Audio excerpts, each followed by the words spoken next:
Yes, we're live. I'm with Michael Oden, the writer and the creator of The Embrace. How's it going, Michael? We're doing well, Adam. Thank you so much for having me on tonight. We're really excited to talk to you about The Embrace. And I got to say, I am one of the creators of The Embrace. My co-creator, Dean James, is probably watching in the audience here as well. Good to see you, Dean. But he's not with you right now. Hmm? He's not in your house or anything like that. No, he's not in my house. So we're not actually going to see any embracing going on. No actual embracing. There will be no actual embracing. All right. I know. Very disappointing for the chat. I'm sorry. Could that be a stretch goal?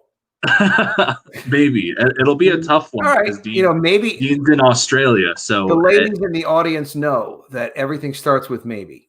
It all starts with maybe. And maybe is like a yes. You just got to make me. So anyway, before we get in any more trouble, let's talk about this really cool project. So right now, here's where we're at with Embrace. First of all, who the hell is this Michael Oden guy? You probably recognize his name or maybe his project, Elysium Fields, which just rolls right off your tongue. I'm going to share that screen. You've got the actual book. So you share the book, and I'm going to share the screen just because I know when people see this art, they're going to say, oh, yeah, I heard of that Elysium Fields. Yeah, so this was our first book. We did the 0 issue of Elysian Fields way back when, and then we had our the second book, Pyramid Gambit. We just finished up at the beginning of January. Okay. And what have you. Books are going to the printers for Pyramid Gambit right now. So hopefully within the next week we'll have the books here. I got to send a few to Kevin Sharp and Scott Rosema to sign. But who's Kevin Sharp? Is he the artist? Kevin Sharp did a cover for us. And so one of the big things was if you were in the first 50 people to back the Dragon Guard cover, your books were going to be signed by him as well. Now, you did Dragon Guard was you as well? No. Dragon Guard was him. Yeah, so we have a Dragon Guard cover on Elysian Fields Pyramid Gambit that is done by the Dragon Guard art team. So it was Kevin Sharp and Alonzo Espinoza did one of our variants. That's cool. It's gorgeous. We just have to get the word out more about you and your projects. You seem like you're really focused on making comics. You want to make more comics. Guys, the link to Embrace is in the description. It's just the sign up. You can't even buy it now if you wanted to. Now, Elysian Fields, is that still in demand? I know you're still shipping it. Oh, sorry about that. I don't know what happened there. Don't worry about it. So if people want to throw pounds of money at you, if they're like, listen, I have some cash over there, but forget about it. But I want to buy this Elysian Fields. Is it too late with all the money in the world to buy Elysian Fields? It is not. It is not too late, folks. It's not too late. It is not too late. We actually we had a lot of people ask for us to go over to Kickstarter, and I know that it's not everyone's favorite. No, some people do, like even Billy Tucci. We love Billy Tucci. He does a secondary campaign at Kickstarter. So you have so people can get it on Kickstarter. Are you in demand on Indiegogo? Because a lot of people just like to. We were in demand on Indiegogo, and I took it off in demand on. I think I put the request in on January 2nd. And what have you. My big thing is having done multiple waves of fulfillment for the 0 issue, I didn't want to have to do that again. It does get a little complicated. And the main thing is when we're publishing, we must keep all our promises, and even when you keep all your promises, you can't please everybody. But we must keep all our promises to the artists, to the writers, to the backers, and any other promises we make. Usually, if we're dealing direct with backers, which is most of what we're publishing now, direct to consumer through crowdfunding or our websites or eBay or whatever, keep those promises because it's amazing. Like we have so much potential to sell again and again to the same customers, and it's also so hard to find new customers. So yeah, if things start to get complicated, you got to back off a little bit till you can manage. So that's great. You're conservative about this. So and that was my whole thing was during the 0 issue we did the 2 waves of fulfillment, and I think I did a solid job. I mean, everyone got their how book. you know if you do a solid job? People comment publicly, and they're like, "Hey, I got this. It was really good. It was packed nicely." Or you get some people that are like, "Hey, I never got it," or "Hey, I got it and it was damaged." Yeah, but and, well, and that it's was so great. That, our customers will tell us. Yeah, and so that was the whole thing, is everybody that ordered the book, they got it. And we got people sharing it out. Nothing got to people damaged. And then anyone that was local, like within an hour drive of me, I hand delivered. So there were actually a whole bunch of images of like me going around and hand delivering the Zero issue, and I'm planning on doing the same thing with all of my books. Is straight up cute. All right, it's straight up cute. Very cool. It's like pictures of you delivering books. Your mom is proud and things like that. It's very nice. It's very, I know what that's like. My mother would kill roomfuls of people if anybody messed with me. That's how my mom always rolled. Eric Huffles points out very correctly that if you're Cecil, there's no expectation of a product being delivered. That is his Project Cash Grab. I have to get Cecil on my show and have some drinks with him and talk old comics. I've never had Cecil on my show before. That would be a dream come true for me. And I thank God Cecil is kind of he's sort of back on Twitter, because he just, everything he says is just freaking interesting.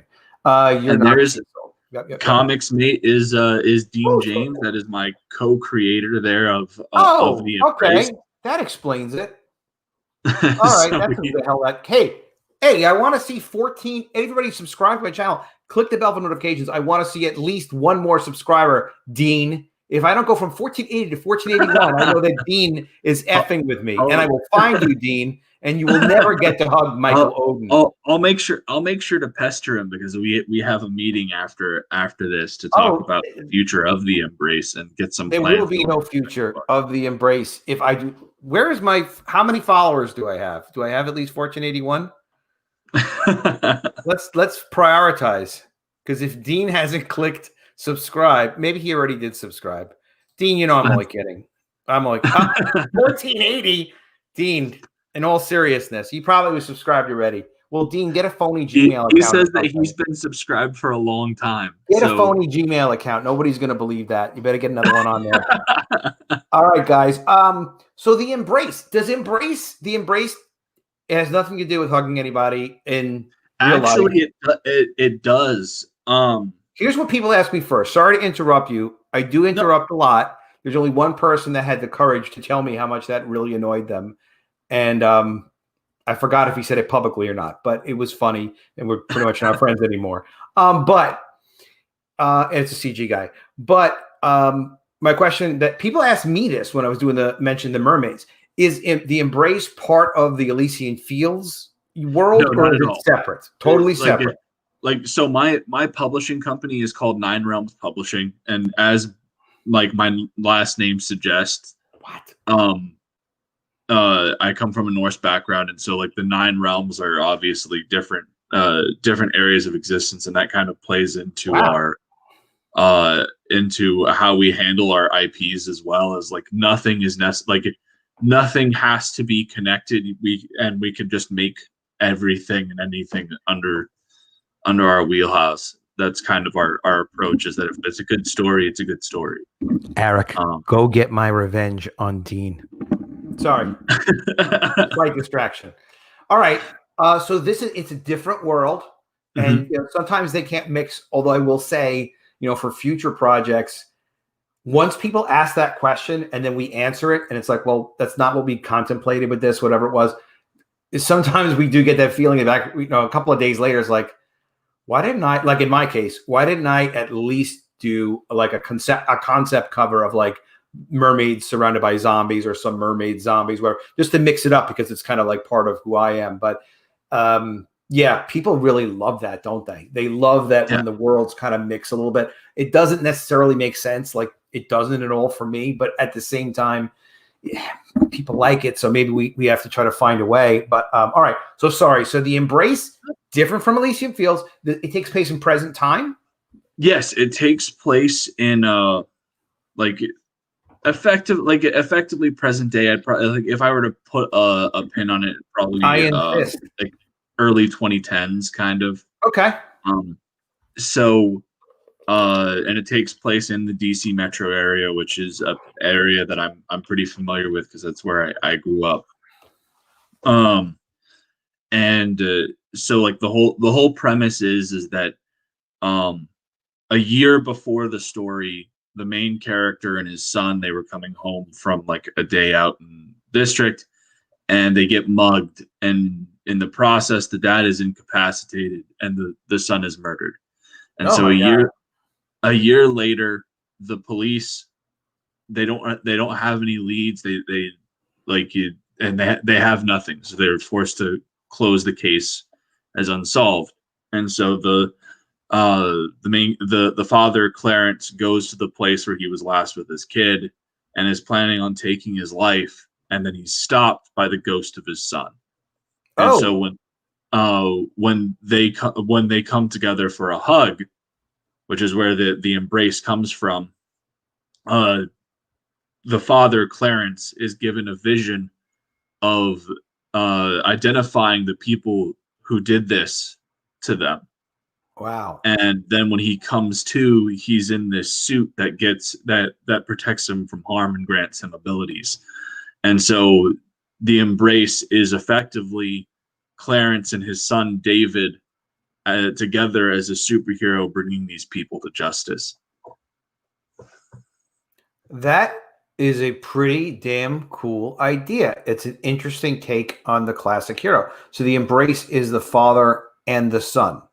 Yes. Interesting. And I saw Dean write something in the chat that I was like, wow, what the hell is that? Dean said something interesting. That the suit is like Venom made of ghosts. Yeah. Don't I'll tell you something. Don't screw this up. Do a great job on this. And this is one hell of an idea. I think this is cool. We are I'm not this is no, I'm not saying you would screw it up. I'm just saying like this is like, well, I tell myself that all the time. I'm just talking to you the same way I talk to myself. Yeah, Silvar, isn't this, that's a cool concept. We got to get that concept like explained. You know, you explained it well, but I'm saying like, look, people know about this project more. That's really interesting. So father and son, the son is killed. The father goes on as the hero, and then the son is with the father as the hero, sort of. And so this is my whole thing. I've been doing for every single person that signs up for the mailing list, I do a weekly newsletter for the Embrace to give the people that have signed up like little sneak peeks inside the book and what have you, and give like little character write-ups. And so, you know, Clarence is our protagonist, but if I were to label anyone as the hero of this book, it's David. It's the kid. Well, David, what you just started to interrupt you, and I've been studying so much story stuff over the last month and having like about 3 or 4 hours a day worth, and like lots of conversations with people. Major thanks to Adam Friended, who pushed me in this direction of like, listen, you're good, Adam, but work more on your story principles.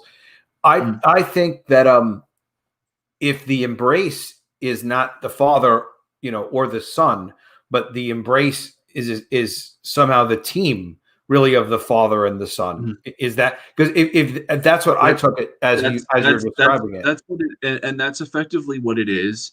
The embrace, like, and you know, Dean and I were talking about this here the other day, where there are moments where, like, when I'm writing the script, David and Clarence will be talking to one another and they will have separate dialogue. But then when the embrace is talking as like the hero, it's the embrace. And so like there'll be like distinctions using like different word balloons and everything. I refuse to let him answer me, Dojo Kun. I will interrupt even for no reason, just to read your chat. No, this is what happens when I get enthusiastic. And that's great. And I'm honestly just stoked to be here. This is a great channel. I learned a lot from watching videos on your channel and everything when I was building my first campaign. Oh, I appreciate that. Sometimes people tell me that I'm like, what are you talking about? I'm like, well, actually, yeah, I just collected a lot of good info, I think, and try to boil it down.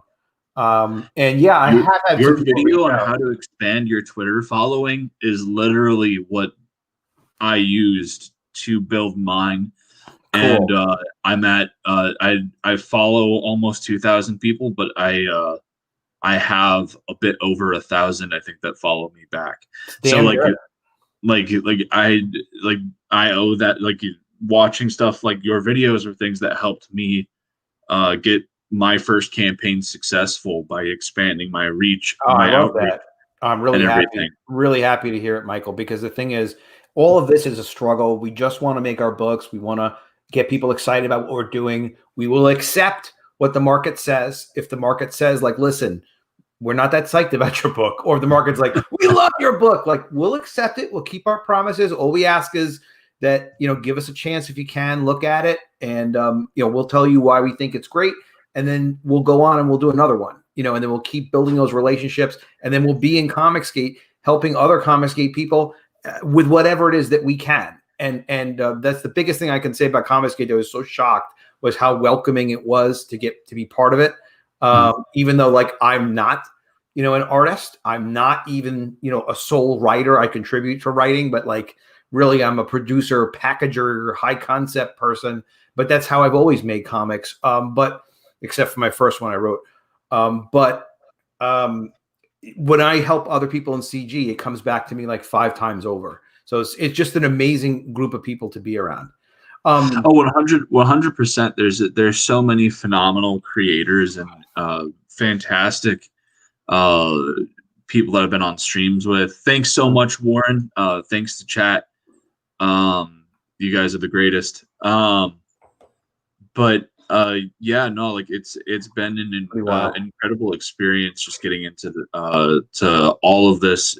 The crowdfunding books has been one of the most surreal experiences of my life. It's crazy. Postman makes things happen. Thanks. What about? Yeah, the little bit I can do. And I have big plans to do more things and also collaborate more with other CG creators, like all you guys. Actually, there's a way we can all help each other and all make each other as successful as we can. The thing I want to see is 2 things happen. I want to make sure that people have the best chance they have. And that's, I don't want to, number 2, like, let people not have a chance because they don't have freaking basic information. There's no reason why everybody has to start over from scratch, and it's very hard to just be like, oh, well, just be a promoter, just be the writer, just be the artist, just be the letterer, just know about marketing, know about promotion. Here's how people have Twitter groups, here's how you can build your following on Twitter. Oh, just build your own social media. Like, each one of these are freaking difficult obstacles. So it's like, why should everybody have to crack, the nut at the same time and, like, reinvent the wheel. It's like, no, all of that is friction in the process. Let's just make great comics and let's just help each other. And the more we do help each other, like, you'll see. I mean, as much as you've helped anyone, you've seen it come back, like, at least 5 times over, again and again and again and again. We get every possible chance to succeed in this. So you just have to, like, appreciate everybody and build that network. And also, something Ethan said that I haven't done as well yet with, he reminds us, like, you find Ethan Van Sciver, of course, he's like, find a group of people to chill with on a regular basis and live stream with them like as friends, on a regular basis. So you're talking about your books, but also, like, your relationships, so people can kind of enjoy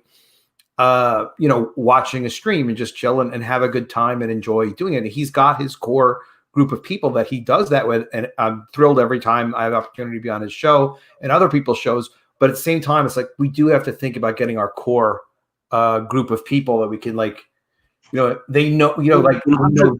I think that about Cecil and stuff like that. I think you touched base on something that is super important there, especially when you're doing live stream, is that it's important to have people on that you have natural chemistry with, because at the end of the day, the chat is the lifeblood of a live stream. And if you guys aren't engaging one another, the chat's going to get bored and they're going to go look for other things, because there's 1.5 million of these things going on at the same time. Yeah, it's true. And the thing is, it's not even competing. It's just finding everybody's audience and having fun. And with me, like, I used to try not to stream if someone else is streaming. And with me, it's just like, if I don't do it at 9 o'clock every night, I want to focus every night. And I've been doing it now for like 13 or so days, I think. Like, every night, 9 o'clock, I'm talking about somebody's book. with them, having a good time, trying to make sure we get the word out a little bit. We had Von Klaus on last night with Rob Muerto talking about Tales from the Classroom #2, which Von wrote a story in. That's the sequel book. But also Von finally has Monster MD in print, thank God. It looks absolutely gorgeous. So he was showing it off on my channel, and it was looking great. So I want to also think about how do we bring people back to be on the show and talk about how things are going, with the campaign, and just try to keep things alive, create as much interest as we can, and entertain people, have some fun. But I want to talk more about your project, of course, too. I did have one quick question for you. This costume design is interesting. He's got these hands, or that's his son, kind of embracing him? As far as where his son is on the costume, it's actually the star in the center of his chest. Okay. But one of the big, as I said, the big thing that activates this is them coming together and embracing, having hugging. And so when I was talking to Dean, because Dean's our artist and everything like that, I was like, I wanted this suit to kind of feel like a Venom symbiote kind of deal. Yeah. One of the big inspirations for this book, I even say it on the campaign, is the Todd McFarlane, Robert Kirkman book Haunt. And so I was like I knew that I had wanted hands to play a big role thematically in his design. And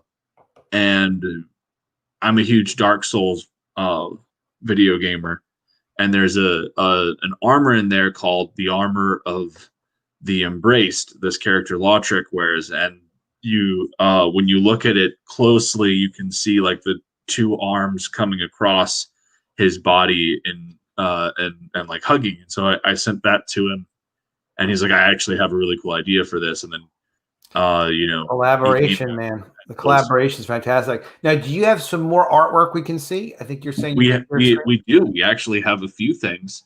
All right, let's bust out some gorgeous looking stuff so you guys can see this. It's not published anywhere else just yet. It will be in the future, but let's take a look at some other art from the Embrace. It's a very cool concept. A father and son team like that, a ghost and a person. I mean, I don't know if there's other. You were mentioning there. Maybe I don't even know. I know that they made Haunt. I don't know what the hell it is. And who cares what it is? But this is an original concept. I like this concept. Let's see. Why are these things not from Tales from the Classroom 2, by the way, there is a sign-up link for in my description. And that book's going to be 70 pages, he said. So he's building up. So this is obviously the full-on, we have this on display on the campaign, but I have the cover laid out and everything with our logo and all of that. Cool. All right. So adding. Oh, that's the Barton boys. Yeah, this is that Barton, the Barton Brothers cover it'll be the special edition of the book where you kind of get behind the scenes look at stuff, character concepts, initial sketches. I'm probably gonna put a printed copy of the script in it, that'll be for the special edition of the book. So and it's a fun way to kind of give people that little extra things. You're not just paying for an extra cool cover, you're paying for extra content and what have you. That's great. So you're gonna put the making of. Yeah. Okay. Very cool. And so there's that one, and then we've got the main cover of the book, which is an homage to the Batman Death in the Family cover.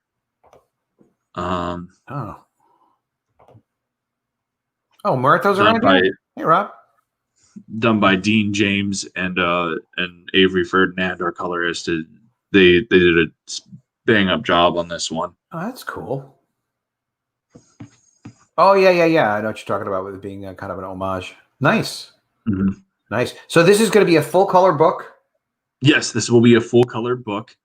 And so what I'm waiting on right now is I have Dean and I, when I found out that I was coming on your stream, I wanted to make sure that we had a page of the interior that showcased the embrace in action. And so Avery is literally finishing up the colors. So by the time this stream, we're coming towards the end of this stream. It should be ready. Oh, he's working on it now as we speak? Yeah, he's working on it now as we speak. But what I'll do is I'll show you Dean's finished inks. Oh, you have on this page. Vasson is giving us some wisdom. Sorry to interrupt, but hey, if I wasn't interrupting, we wouldn't be talking. Michael needs, because I interrupt all the time, Michael needs to fix his lighting and or camera, serious flashing, adjust power frequency in camera settings, or switch your type of lighting. That sounds complicated. Do you know what he's talking? Oh, your type of lighting. You know what? I do have a different type of lighting. I did change my lighting in this room by utilizing a different scary looking lamp. Actually, it's got like 5 different things coming out of it. It's crazy. But I did change it because of a reflection that I was getting. But I don't know. That's just some wisdom from him. I don't know about no, and I'll be sure to take that in account. And you know what? I might even be able to fix a bit of that up here. Yeah, maybe if it is brighter, it might help too. Does that help at all? It's worse now. No, I don't know. It looks like it's fine. we'll see if just tinker around. Let's see. All right. That I don't know, Vassar. You'll be the lighting expert, Vasson. You give us lighting feedback, and then we'll know. Oh, see, that's the way you light a room. Whoa! I always light up a room wherever I go. Okay. Back to the embrace. And how did you come up with the name? It's just one of those things that when I envisioned the concept, it was of like the father and the son coming together. That's what I wanted to be the focus. Is that the character's name too? Like, hey, embrace, get over here. Yeah, like that. That is like the name of it. Is he is the embrace. And so yeah, this is that finished page where you kind of see, how the suit works, the hands kind of coming out of it and grabbing hold of stuff. Okay. Cool. It's cool. Yeah, good work on that, Dean. And the thing is it's the great thing is like, look, the more work that we put into these projects, the more we can put in, the better they're going to do when people look at it and they're like, all right, yeah, I'll buy that. That's all it takes. But people want to see it. They want to see the project looking cool. They want to see your enthusiasm too, which you definitely have for this. Definitely have it. All right, let's just go on with this. So what else should we know? So it's going to be, how many pages is it going to be? The main. So the story itself is 35 pages. So once you include cover graphics, stuff like that, it'll probably run a little bit over 40. It's hard to really nail that. So it'll likely be anywhere between 40 and it has to be a multiple 4, so anywhere between 40 to 48 pages. And then we also do have a stretch goal where we're going to do like a 10-page like short story if we hit that, so that would add another 10 pages to it. Well, now you sort of the standard rundown in CG, where if we're at a 48 page count, and you can't fill it with script, I mean, as much as possible of that sequential art.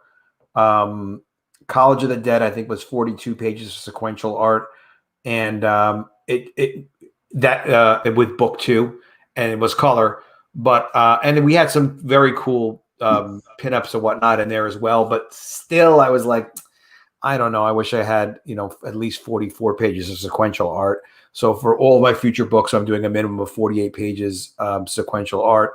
The Mermaids doesn't have 48 pages of sequential art because there's so much character material, and we'll also have a map now that we're doing to show all the worlds and stuff. But the Mermaid was also done a few years back. But it's ideal to plan like as much sequential art as you can out of the total. But still, if you can get to 48 pages, as you guys are kind of contemplating, it really does command the $25 price. Well, and that's the other thing is I'm not charging $25 for this. What do you think of charging? I am going to be charging the same that I charged for the 0 issue of Elysian Fields, because they're roughly around the same price. So the basic book will be 10, and the special edition will be 15. And then I also got some really good deals, and I'm going to be using a fulfillment service for this book, and I've narrowed down a few people. So our international shipping, that was the big thing that I wanted to focus on, was getting a hold of cheap international rates. So the international rate for this book is going to be $12 across the board. It's pretty cheap. Yeah, like especially considering before I was having to charge over 20. What's your? Is it some sort of a secret? Is there a mafia of some kind involved, or? No, I just went on Google and I started looking up fulfillment warehouses, and I talked to around 5 or 6 of them, and each one of them was able to. Like the big thing with international shipping with these warehouses. Yeah, how are you cracking the international shipping problem? Maybe we could all learn something. That's all it takes. That's what a Comicsgate's all about. You had one good idea and little homework, and then everybody could benefit, maybe. And so that was the whole thing, was that I talked to these guys, and every one of them gave me a pretty standard estimate across the board. And the way that it works for them is that international shipping on these fulfillment warehouses is broken down into regions, and so the majority of all of the international base that orders books tend to fall into that first region, and using the bulk shipping stuff that they have, they're able to knock down the international shipping. Now I've talked prices. To some guys, and they've explained to me, like, hey, listen, Adam, we could take 200 pounds worth of books, 200 pounds of orders, we can assemble them in the US, we'll ship it all as one thing overseas, and then we'll redistribute, like out of the EU. Like you hit Germany. There's not even a need for that. I'm blanking on what they call it, but like effectively there is a specific shipping rate that they get for being a fulfillment warehouse that they establish for the international rates, where like effectively so long as you're in like region 1 of the international stuff, which is generally like that's mainland Europe. What's Australia, the concept though? Like, are you're going to give them, they're going to box it up and deliver it, or are you going to give them boxes and then they're going to redistribute them all as one big thing? Effectively, how it works, from what I understand, for the majority of this, is what they end up charging you for is you get you obviously like print the books and then you ship it to them. They charge you for the space to sit in the warehouse while they distribute. It's for the boxes, it's price of shipping container plus 10%. So for like a Gemini mailer, when you do bulk orderings of Geminis, it's roughly around $1 per unit. So it'd be $1.10 per unit for the Geminis, and so they would order the Gemini mailers. The Gemini mailers would be shipped to them, and then they'd box it up and fulfill fulfill. Well, send me, if you don't mind, send me info on it on Twitter. We'll talk a little bit about it. I've talked to a couple companies like this. The problem we run into is serious minimums. They didn't seem to want to do this for like 200 orders, or even for 50 orders, or for 500. They really want significant volume because of all the handling, which is logical. Yeah. But maybe you got a loophole there, so nothing wrong with that. The people that I talked to seemed to be, when I told them, I was like, I wasn't expecting more than like just because my first book we had like 5, like I did a print run of like 500 for the 0 issue, so I was like I couldn't see it being more than that just based off of where I am as a creator, and they were like, yeah, we could totally make that work. All right, sounds fantastic. We'll run those guys down. See that? Yeah, so this was I was saying just before about Comicsgate. This may not come to fruition, but maybe it does. How hard was that? It's not hard. You did all the work. So we'll just, we'll see where it's at. That could help a lot of people. I'll get you there. I'll get you there. The company, I believe that I am going to be doing it, because I talked to 3, but the one that really stood out to me the most, I believe, is called Paragon. So I'll get you. Okay. I'll get you there. I'll get you. They even have a cool name. Yeah. Sound like a supervillain or something. Well, that one would be a hero, wouldn't it? Because Paragon's generally like the hero is like a heroic figure. Yeah, but be ironic. Yeah, that's fair.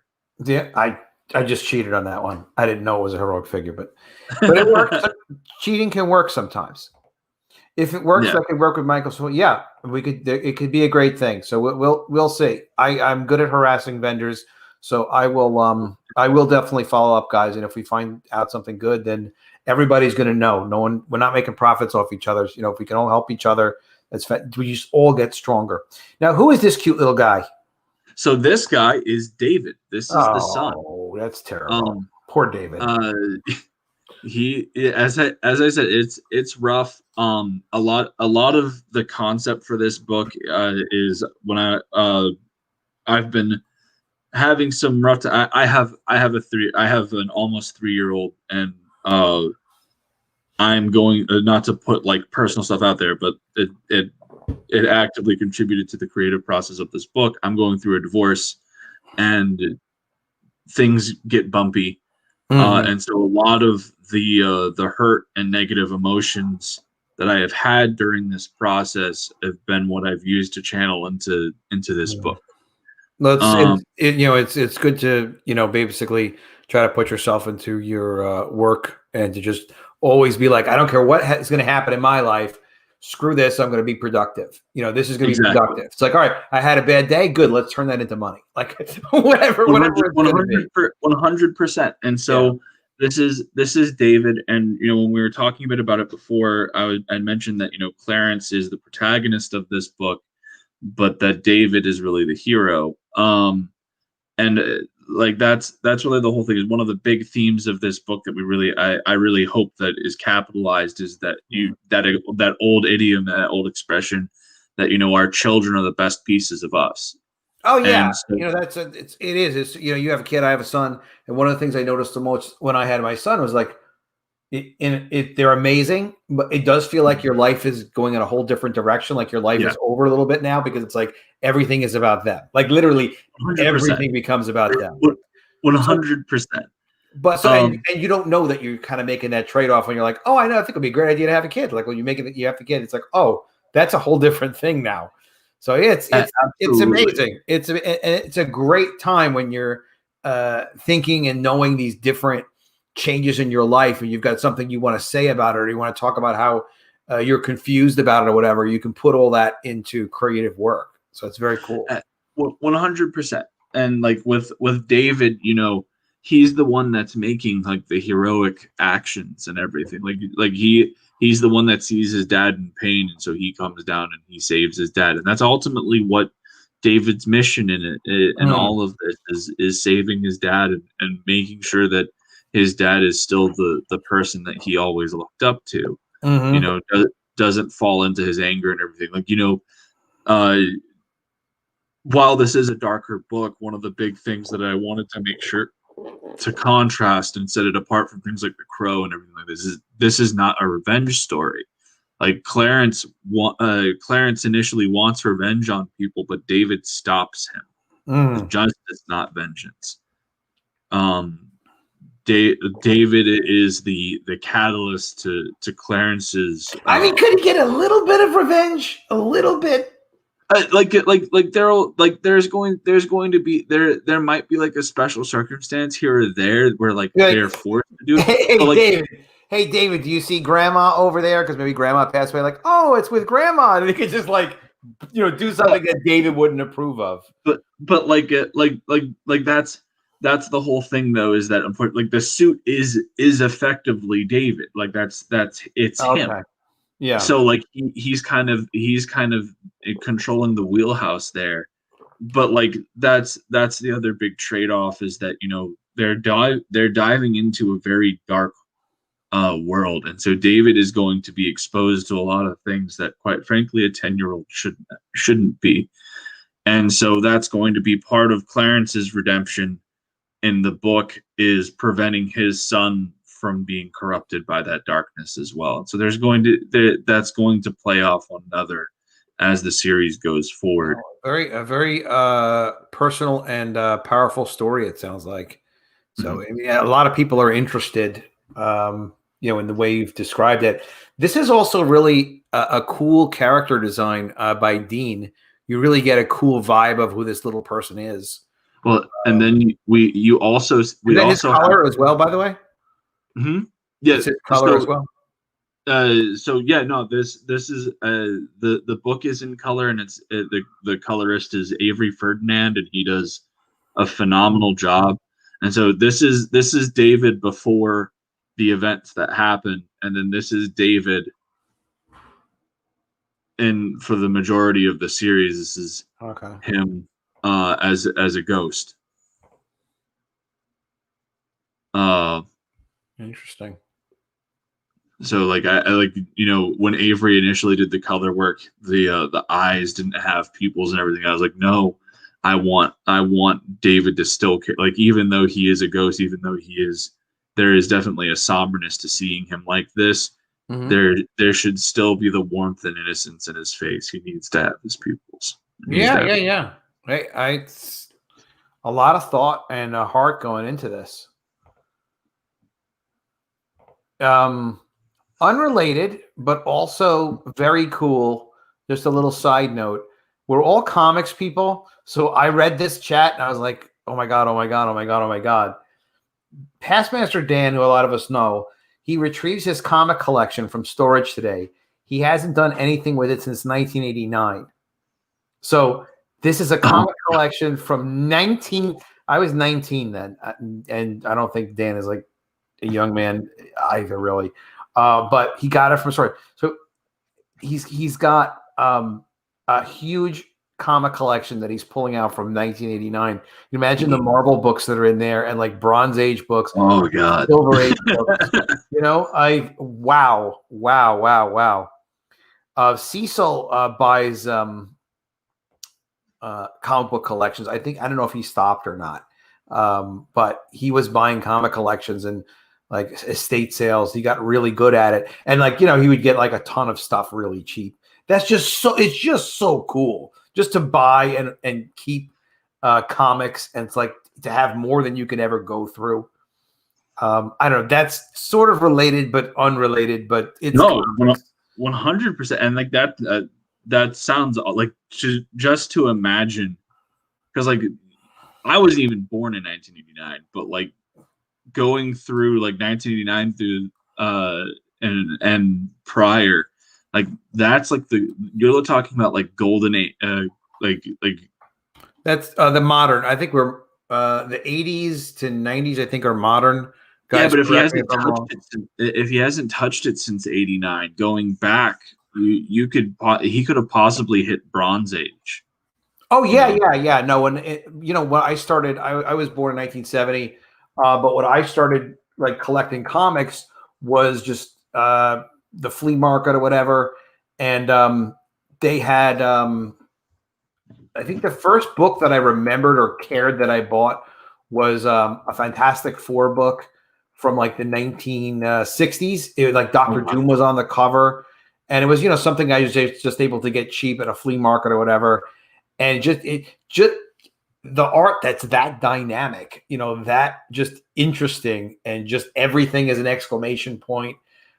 There are word balloons on the covers and stuff like that. Not on all of them, but some of them. Just so freaking awesome. And really, that's the kind of comics that I want to make again.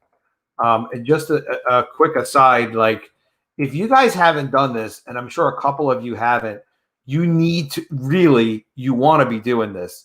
I'm going to show you, this is comics related, milehighcomics.com. All right. They have very high back issue prices, but Chuck Rosansky is like the ultimate comics collector in that he really just runs this because he loves comics. He's got a couple of tours of him going through his freaking store. I don't, we just show a couple of seconds of this. He has like warehouses and stuff, but I mean, this is beyond absurd. He has these just endless rows and collections of books.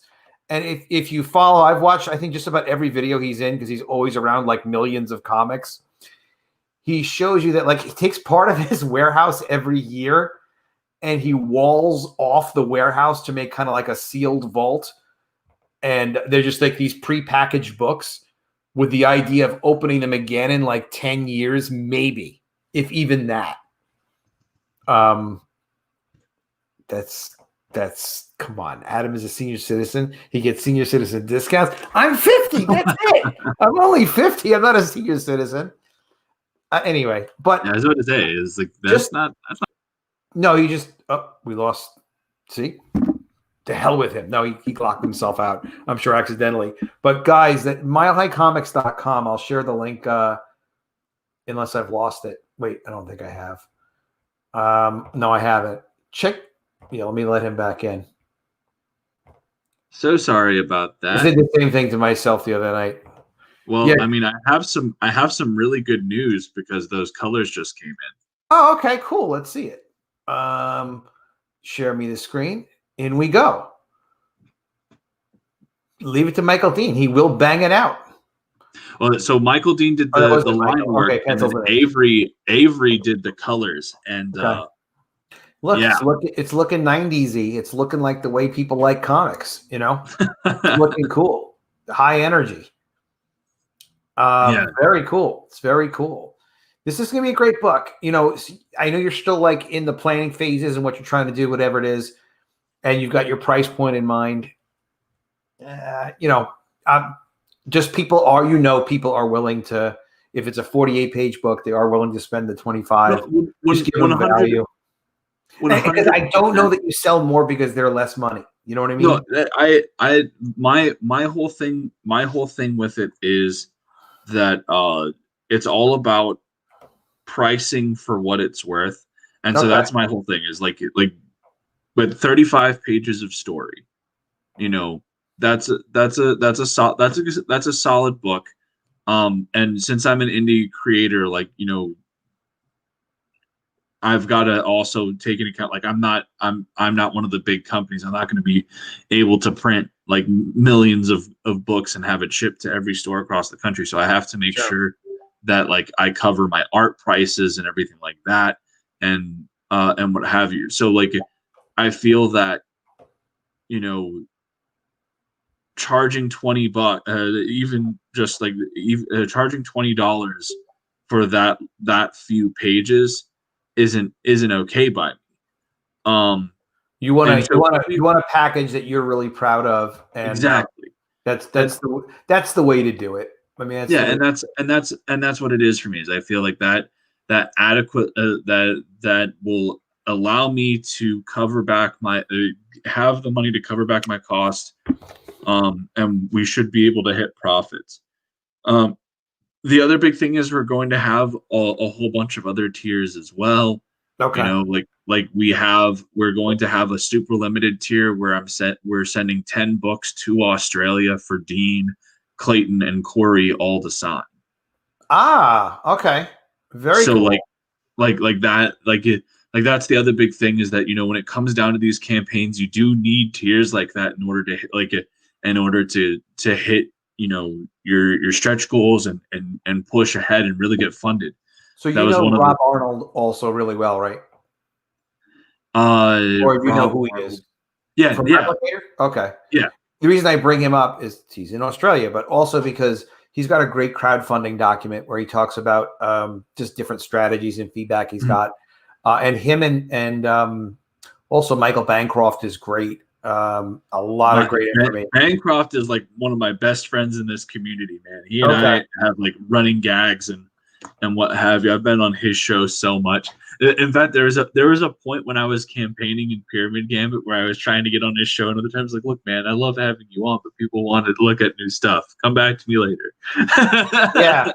See, that's what friends are about. Just honestly tell you, hey, what's up about this? He does some great educational shows on what's working, and I love seeing that he's doing a show. He'll do a show how many different covers should we have? And then they discuss it live, and people give different feedback. And Rob Arnold has some very specific ideas about that. Some of the things I find trickiest, even for myself, like planning campaigns, are thinking in terms of stretch goals, because it starts to get very complicated. And I also feel like you need to know how the campaign's going before you are trying to put more fuel on the fire. but I'm really not good at it. It's just one of the things I'm really not good at. My thing I like to do where I know I'm going to do well is like, this is the Mermaids, obviously, where we're doing variant covers that I would want to get if it was me. Yeah. So, I do 4 variant covers. That's normally what I'm doing. Or I did it last time. And for future projects, I'm probably doing 4. It could depend on the project. And also the making of book. I like the making of book because for me, like, it's a passion to make the project. It's not a chore to make the project. Sometimes projects can be frustrating and there's problems, but I love like going from a blank page to then collaborating with a character designer and then another writer. And we just kind of like put it all together. So we'll do the 100-page, and I did it with College of the Dead Book 1, College of the Dead Book 2, and now we're doing it with the Mermaids. So you have the full script because the writer writes full script with all the art direction as if it's a screenplay. Yeah. And that's how I do it as well. So like that's cool. that's too easy, and that's something that, again, like that's effectively going to be what our Barton Brothers book is going to be, and there's going to be like 2 versions of it. There's like you can get 2 versions of the special edition of the book. There's one where it's a virgin variant with just Clayton's line work, because it's gorgeous. And then there's great line work. I really like his line work. He's really, his history was character design. Yeah. Yeah, and he's very talented, and I don't know if you knew this or not, too, but it was Rob Arnold who hunted him down.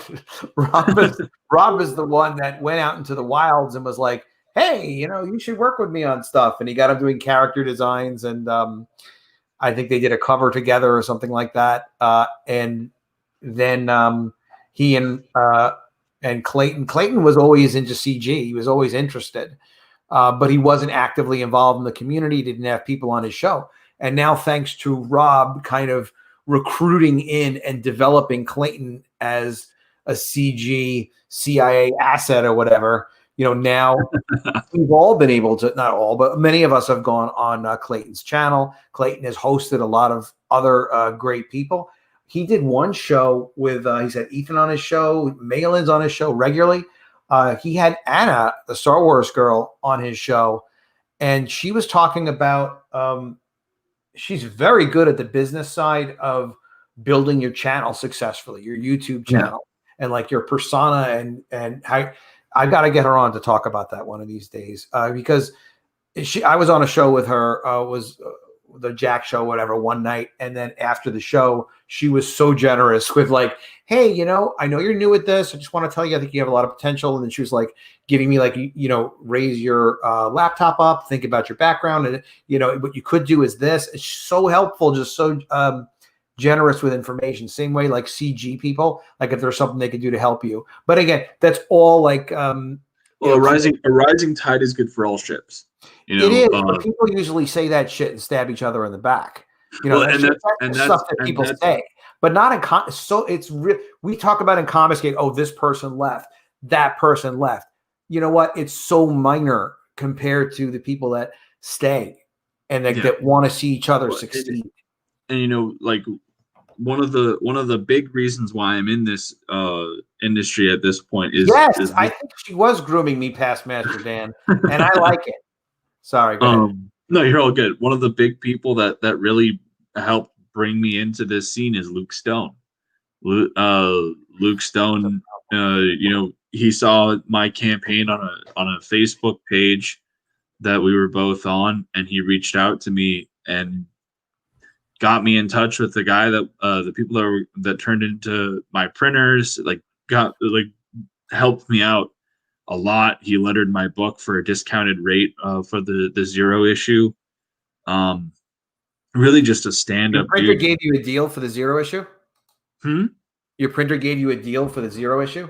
The printer did actually give us a deal on the 0 issue, but that was more because. Did you ask for the deal, or did they just give it to you? They gave it to me when I told them that we were donating 25 books to the Special Forces Clinic in Walter Reed. There you go. Guys, when you're dealing with vendors, people that you're paying to do your work, if it's a struggling artist or something, pay them what they need. Make sure you know what their rate is. Don't give them a hard time. Okay, but printers give them a hard time. Printers Dean is there saying that I haven't showed the page yet, and I did. So Dean, we're just gonna missed it. We showed the page. Yeah, Dean, you should subscribe. Everybody, don't be like Dean. Subscribe to my channel. Click the bell for notifications. No, Dean's already subscribed. So just a quick aside. Warren said something earlier that, well, he said this is true too. When people start arguing, he turns his Twitter off. Yeah, we don't like the arguing. We don't need the arguing. We don't need it. But the drama has no place. Just make books. Just so you guys know as well, like John Malin started his own shipping service. It's nothing fancy. It's just if you go on his Twitter, he will ship for what the standard shipping fee is. He includes all the costs in it, the shipping and the box and the materials. So I wouldn't know why in the world, for example, if you're in another country, why would you not want to ship all your books to John Malin in the US and have John redistribute them as long as John's willing, and what John charged, like I charge $10 for shipping, $10 US for shipping the box and the packaging, and flat fee, pretty standard. And that's what John wants you to pay him to do it. And then he puts all the labor and just does all of it. So it doesn't make sense to have a high international shipping rate. Except that, yes, if you're printing internationally, it can get a little complicated, but it's still worth looking into. So, and he told me last I asked him that there was no minimum. I meant to do a whole show talking about it, actually, because it's so important that people know, like, at least the resources exist. Like you said, you have that international shipping resource. So, and they're going to be doing my fulfillment for both domestic and international. So, you got to be careful about. You have to assume, I don't know what your line of work is, but you have some other professional line of work, I can tell, and you do like administrative stuff, and you have, let me make you full screen. You are responsible, I would guess, for between 3 and 5 people that at work. No, actually. Or you work on your own completely? So I do armed security in the district, but I was 11 Bravo in the United States Army, and while I never made it above E4, you have to be prepared to step in for 2 positions ahead of you. And then there was a solid almost a year where we didn't have any NCOs in our unit, and so all of the squad leaders and team leaders were specialists, and I had to be a team leader for a bit. So I had 4 guys that I was in charge of, and I've been in leadership positions before at numerous other things. So, yeah, you seem like you are used to taking responsibility for other people. So this is the page, Dean. Okay, this is just for you, Dean. Even though you're barely a subscriber to the channel. Super chat for this, Dean. But we have to pay Dean first, so I don't know. This looks expensive, but no, this looks good, and people are interested in Embrace. The character design is interesting, but the story is really what gets people. And the reason why I think it gets people, we didn't know this, but you're explaining about some of your personal stuff that's going on right now, and this is in studying some of the writing stuff I've been studying. They really talk about, and the YouTube channel for this, you guys might want to check this out. I'll post it. I'll post it right here. It's Film Courage. That's the YouTube channel. They have long interviews with screenwriters and professors, and screenwriting is a good, similarity to comics. And a lot of them talk about screenwriting for comics. But they just talk about the development of story. And one of the things they talk about is, if you're going to take on a story, let's say it was a story about revenge. Oh, no, I was going to say if it was Dean. I would have felt right. I would have actually. I'm a horrible person when it comes down to it, but I would have actually felt bad if I had forced Dean to send me a super chat. Warren, thank you so much. Warren very kindly says, I'll super chat for that work. Excellent. Oh, wow. I'm going to have you on for more pages. This is turn this into a business. I like this whole publishing thing and broadcasting. No, Warren, that was very generous of you. Thank you so much for doing that. But when we make the stories personal and we can understand it from our perspective of like, well, how would I tell this story from my perspective? How do I inject some of what I and also like beliefs? Because like the purpose of a story is you're when you're writing a story, yes, you're trying to entertain people, no question. That's a given. But story is supposed to impart a message. That's the reason why we're so fascinated by stories. It's supposed to be relatable. So there's supposed to be a point about it. So a theme like Spider-Man's famous theme is an easy go-to. I like that nickname. Spider-Man's theme, with great power comes great responsibility. You could go over that origin story and they play with that idea in every scene. Every scene. It's not just Uncle Ben at the end.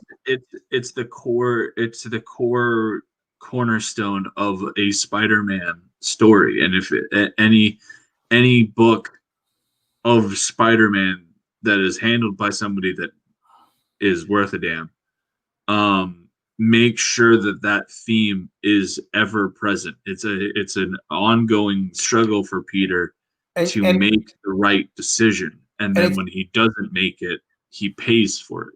Yeah, and it's not, and this, so there are villains. Obviously, there's another.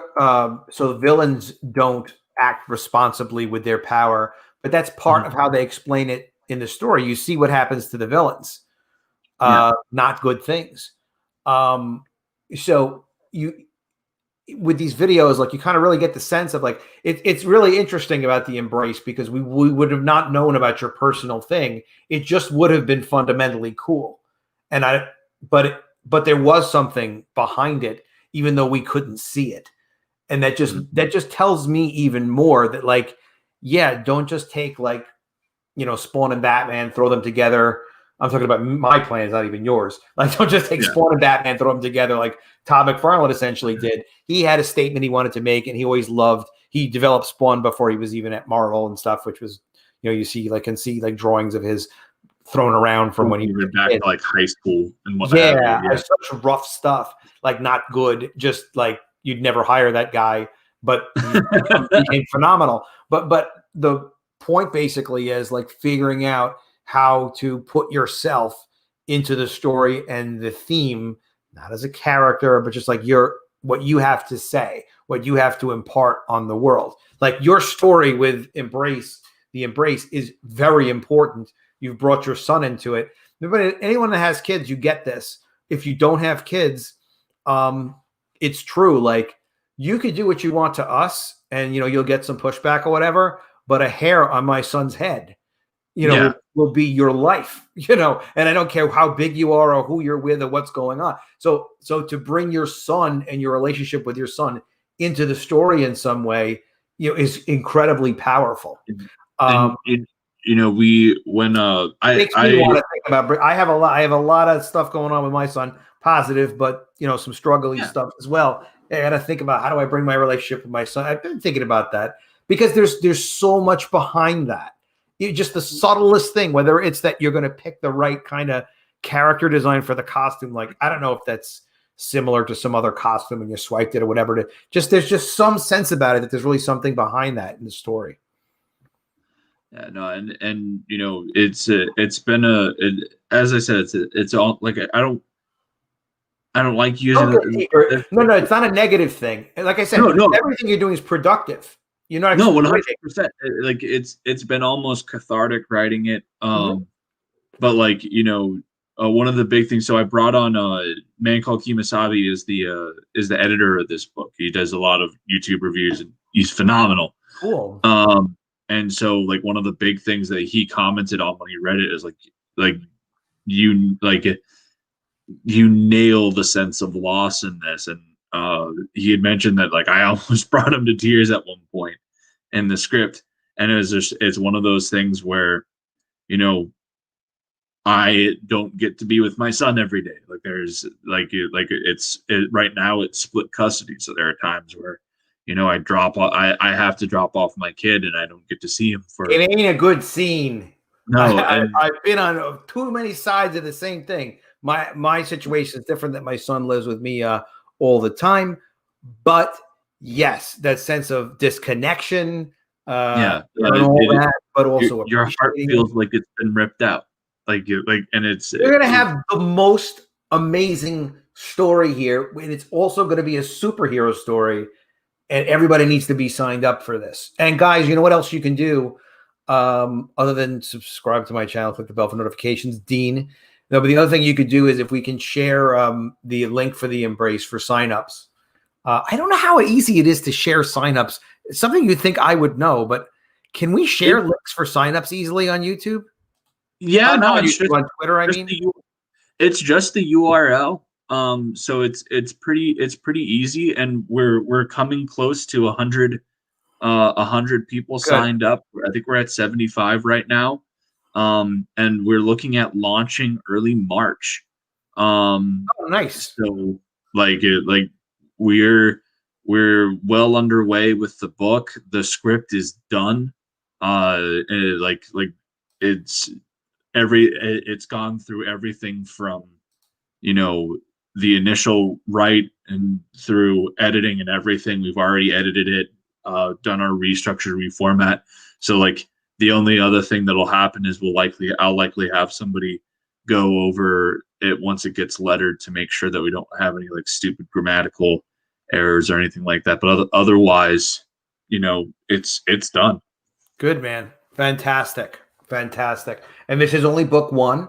We'll see how it goes. There could be a hell of a lot more of these, and there could be other heroes that deal with our personal issues. Let me tell you about something with my uncle. No, only kidding. No, you're out of uncles. His nickname though was his name was Sheldon. He's still alive. Sheldon, and his nickname is Zami, and I don't know why it's Zami. That's a pretty cool name though. It's funny because you start writing characters, you do think about people in your lives. Past Master Dan has good advice for us as parents and dads specifically. He said, be the dad you wanted as a child. So let's all try to be perfect. As I told Dan, we try, but it ain't that easy. We got to just do the best we can. But in the meantime, we can have a lot of fun. We can make a lot of comics. We can sign up for the Embrace. We can subscribe to my channel, even if you're Dan. We can back the mermaids and share the mermaids. That's hugely helpful. You guys in the chat, I really I appreciate you guys in the chat, joining and hanging out with us. I hope you guys are having fun. I am trying to do a show every night at 9 o'clock. So far, I have been succeeding. I think this one went well. Not that it's completely done yet. I had a good time. Yeah, Kimasabi sounds friendly. That means friend, doesn't it? I don't know. Dan is mysterious and knowledgeable. He's an interesting guy. Dan, we want to see what's in that comic book collection, by the way. So keep us posted, even if it's only in the chats. We want to know what's going on with those comics. Is there anything else that we need to know about the Embrace, or shall we chill and relax a little bit? The other thing to let people know about the Embrace is, as an early bird special, we had a lot of great feedback on Elysian Fields, and so as a way to showcase that we've listened and everything, we're going back and remastering the 0 issue, recoloring it, relettering it. Oh, nice. And so that will be available as a $5 add-on for the first 30 days of the Embrace campaign. So excellent. All right. So keep an eye out for that guy, because there's a lot of people that didn't get a chance to back Elysian Fields. Everybody has it's kind of in the back of their mind, but you got to get on more channels, get more people to know you, have a little more fun. Do you have your own YouTube channel? I technically do, but I haven't done much with it yet. I'm looking at potentially starting doing my own comic reviews. I am kind of juggling around a few different names, but I do have. I co-host names for a channel. I have 2. That's Comics with the Face, and what is the other one? Comic Book AAR. So you co-host the channel now? Yeah. Well, I co-host a show right now called It Came from Webtoon. I co-host that with Eric Hodson over on the Indie Vault Network. where we go. Yeah, I was on Indie Volt the other night. Those guys are great. Yeah, they're awesome. They're great. They're great people. Varian Grant is one of the nicest people that you'll ever meet in this industry. And he's a stand-up dude. All of them super knowledgeable about their comics, and so I go on Mondays at 9 p.m. for it came from Webtoon, where we go through the Webtoon canvas and talk about a comic a week and kind of go through what we like. If you're interested, I tell you this, I tell everybody else this, is the best thing to do with just doing it really is good to just get your own channel going where you're just putting some content on it every day and you do what you're comfortable doing. I thought about it a bit and I wasn't sure what I was going to do again with doing content. And then Narwhal and one of the chats we were in said, hey guys, if anybody wants to have me on, I'm promoting 499, which is Narwhal's new book. And I was like, oh yeah, I'll have you on. Let's talk. Narwhal's a lot of fun. And I also I like if I'm in a group chat, if I can do it, if somebody asks for something, I like to be the first person, absolutely literally, to be like, yeah, you can count on me. I like to be that kind of person. People do the same thing for me. I'm always appreciative of it. So always like, if I can do it, let me just do it. And then it was just like an every night thing. It got to be a routine. But you want to do whatever content that you feel like you could do comfortably. A panel with a few different guys that you feel like you got a good groove going with is so much, it's easier to do than to do a channel by yourself. But with me, Jesus Christ, it's Corey again. Corey, what's up, my man? Corey's a great colorist, everybody. One of the Barton brothers. One of the Barton brothers. Corey, freaking, we can I'll bring up that cover again. I'll do it. Oh, Corey. Oh, yeah, they did a nice job. They did a real nice job. Anyway, my point was just this is doing a panel show can be great. It can be a lot of fun and it takes less time. And you can just go through some straight topics. But, if you look at what other formats that people use for YouTube shows and just, copy a format that you're comfortable with. But just ideally, you try to get one going on the regular. It doesn't matter if 2 people are watching or if 200 people are watching. It's the same difference. And over time, you get more and more people. Embrace. Yeah, Corey. Corey, everybody loves this, man. Everybody loves your coloring. They love the look of it. He did a really, really fantastic job. Him and Clayton, man, that easily one of the best investments I made on this book so far. So just give all the Barton guys, give them all your money. Easy to do. You double it. Not a difficult choice at all. Good investment. Story was a pretty easy back for me. When they said, "Oh yeah, it's inspired by Berserk," I went, and there you go. There's money. Bing bang boom. I do have a suggestion for you because everybody loves your concept so much. Try to come up with a 1 or 2 sentence explanation. Ideally, 1 sentence. Yeah, for the elevator pitch and everything like that. No, I got you. But even just like 1 sentence. And also, if you can, explain the mission that it's not about revenge without saying it's not about revenge, but what it is about. Because justice, not vengeance. Okay, justice. Is what I even like a tagline kind of thing that is seems like though, but that's the kind of thing that the Punisher still might say if you think about it. You know what I mean? Like, if he goes after the people that killed his family, yes, it's vengeance technically, but it's also justice. I don't know. So my 2 cents is, this is actually true. The cool part is cool. I do make my streams longer because I enjoy conversation. Yeah, I do enjoy the conversation. I love talking to guys about creating comics. I really do. It's a lot of fun. And that's so for me, this is a great format for me. At least I can just, kind of get around and do stuff. How many times has Adam said dry cool? Dry cool? I don't know. That's cool. Oh, very, very cool. Oh, how many times have I said very cool? A lot. How many times have I admonished Dean for not subscribing to my channel? On this stream alone, I'd say at least 20. I'm going to try and do a show about that exclusively about that tomorrow. But if in any event, who's great at taglines? Von Klaus. I can't offer his services, but but I know everybody in CG are so chill with each other that you could always message and be like, hey, do you mind looking at this? And give them a paragraph, give them a sentence, or anyone else you're tight with, and just try to work it out, because it's not that the project suffers without it. It's just that if you do have it, you can say, when people are, well, what is the Embrace about? Well, the Embrace is, and they call them in film, they call them log lines. There's a bunch of different formats. Actually, Adam Friended educated me on that. The great Adam Friended, who was like, hey, look up log lines. And he's like, you don't want to say it's because the Mermaids is Game of Thrones with mermaids, but the truth of it is, it is, but that's what it is, sort of thematically and aesthetically. Yeah. That's not what the story is. And then I explained later what the story is, and I put myself at a disadvantage when I've been on a few channels initially talking about it, and I really wasn't.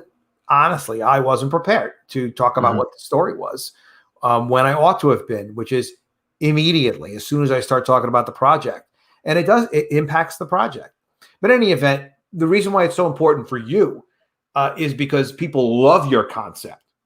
They don't hear like Game of Thrones and Mermaids, like, oh, that's pretty cool. And some women absolutely love it. People from other countries love it, male and female, but particularly women in the US like it. Some men are like, Adam, I don't know, are they sexy? Like, yeah, they're sexy. Like, all right, it's pretty cool. But seems like everybody loves the concept of the Embrace. So you have to just show them this art and the concept in like a sentence as a log line. And I would Google log lines, and there's a couple of websites. And just short and to the point, and you'll be like, you will murder people with this project. You'll just like kill them. Like, oh, the Embrace, it's this with this and this, and it doesn't use movie titles or references to other content. It's just an expression of story.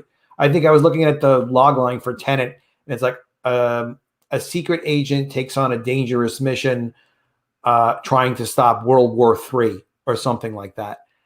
And it was short. And to be honest, I wasn't crazy about Tenet when I saw it. I was pretty disappointed. But yeah, that's what I've heard, is it's one of Nolan's worst films. Yeah, I don't know what the hell he was thinking. Honestly, what I think he was thinking was like Black James Bond plus I'm Chris Nolan. I can do whatever I want. So I want a Black James Bond. We're just going to sort of do this. And if you can't figure out what's going on in the story, that's your problem, girlfriend. It's like, well, all right, but what did you do to me with this thing? I mean, they had beautiful settings, and the log line was good, but it looked nothing like World War III. There was nothing going on, literally nothing in the movie going on with World War III. It was just this premise that there's weird time travel stuff, and some people in the future were going to screw over people in the past, and that would be bad with stuff that they did. So it's like, all right, yes, but it doesn't feel at all like what you think World War III would be. If you guys like Tenet, I'm sorry to break your hearts, but if you like Tenet, I don't know what you like about it other than the scenery was beautiful. And conceptually, I honestly think that Nolan's filmmaking, with some exceptions here or there, has been in decline for a bit. Warren, you're going to need a bigger super chat than that if you want me to explain that movie, because I'm going to have to spend like a weekend working on that. And the bottom line I'm going to get is like SJW James Bond with Chris Nolan at the same time, being able to say like, well, I'm Chris Nolan, F you, we're going to make it my way, which is what probably happened with Wonder Woman 2, which is like, I'm Patty Jenkins, we're going to make it my way. Yeah, well, I think that Jeff Johns also probably had a bit to do with the script, because like, but he's done so much good stuff in the past. Why would that be? Yeah, but he also he also had a huge influence on the script for the Green Lantern film. Like, he's super hit or miss when it comes down to the movies. You know, maybe some things don't translate. You know what's funny? No, that's 100%. Because Wonder Woman as a Wonder Woman 84, a lot of the ways that it's set up and like transitions between scenes, they'd work on a comic book from like a technical standpoint. Well, but you saw the trailer, right? The trailer was good. I didn't think the trailer was all that good. I liked the trailer. In fact, the moment that the Wonder Woman 84 trailer came out was when I was like, I don't think that's going to be a good movie. No, you were right. You were right. I thought it was good. A lot of us thought it was good. And then they had that scene in the beginning, beautiful scenery, good settings, you know, just very cool designed, like those The obstacle courses and all that Olympic stuff. No, that was the best part of it. But that should have been 3.5 minutes, not 10 minutes. Yeah. You know, I don't mind watching, you know, it's like, I want to see a superhero movie. I want to see Gal Gadot. All right. You want to throw a kid at me for the first 3.5 minutes, you know, running around doing obstacle courses and learning a lesson or something the hard way. Fine. You know, but not for 10 minutes, not 10 minutes. Not, you know, unless they're trying to kill time. We're not trying to kill time when we're being entertained watching movies. On live streams, yes, but otherwise, no. All right. That's me rambling forever. But look, guys, please do sign up for Michael Oden's The Embrace. You see, it's a personal and powerful story, but also superhero story. It's going to be very, very good. Hey, great to see you, Curmudgeon. Thanks for jumping in. It's great to see you. Happy that it was on my on the stream that I was on. Yeah, awesome. Absolutely. And this is the guy that did Elysian Fields. He delivers. He did 2 campaigns prior to this. This one's going to be a very cool one. Looks very interesting. We know we like the story already, so we'll sign up for that. You're also on social media. What's your Twitter? On Twitter, it's at @ElysianFields_0. And then on Facebook, you can follow the 9 Realms Publishing Facebook page. All right, so let's do that as well. Guys, thank you so much for being here and for contributing so much. And I hope you guys had fun. Eric is saying the second time that I'm ending, only 30 minutes left. All right, Eric. Somebody cool keeps popping. You guys keep popping it. Like Curmudgeon just popped in, and it's like, now we're leaving. It's like, sorry to torture you guys. No, guys, this is like, believe it or not, you know, you get a little older, and then this is like the fun, cool stuff that you do is to get to talk to my CG buddies. Dean, thank you for finally signing up to the channel. It's much appreciated. Guys, have a great night. I will see you again soon. And I hope you know if I do not see you, I will miss you. See you guys soon.